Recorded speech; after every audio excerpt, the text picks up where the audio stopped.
Good morning, everyone. Very welcome to worship this morning. Just before we begin, I want to go through the announcements for the coming week.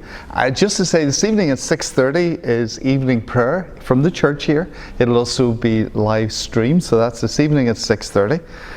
Wednesday evening at 7:30 is our online prayer time, so you can catch us on Facebook and join with us in that important time of the week. 7:30 on Thursday we have evening prayer, which I'll be leading from the church, and then on Friday between 1 o'clock and 2 o'clock the church is open here for private prayer.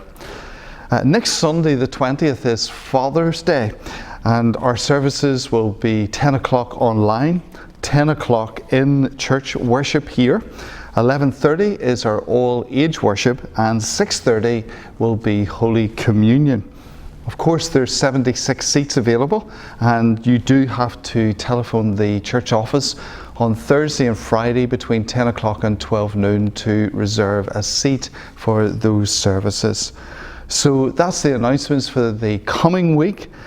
We hear these words as we begin worship this morning, because that's why we gather, that's why we meet this day, that's why this day is set aside, so we can meet collectively to worship our God. And so that which is in the boulder print is indeed where you can respond with me as we begin our worship.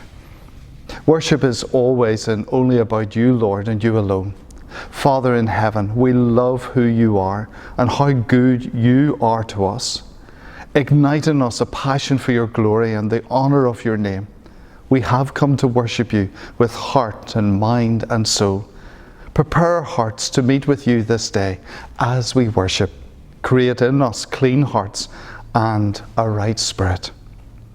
We continue this little series today as we press the reset button, and we're looking at church, and we're just looking at Christians growing deeper in the Lord. I came across this quote by D.L. Moody that says, out of 100 people, one will read the Bible, the other 99 will read the Christian. That's quite a sobering quote, isn't it? And of course, if we are going to put our roots down into Jesus, that indeed will be seen in the life that we live in front of others, and indeed how we immerse ourselves in God's Word and how we live that Word out from our lives. But we're going to look this morning at the book of Colossians, but we're going to begin with that beautiful song, Here I Am to Worship.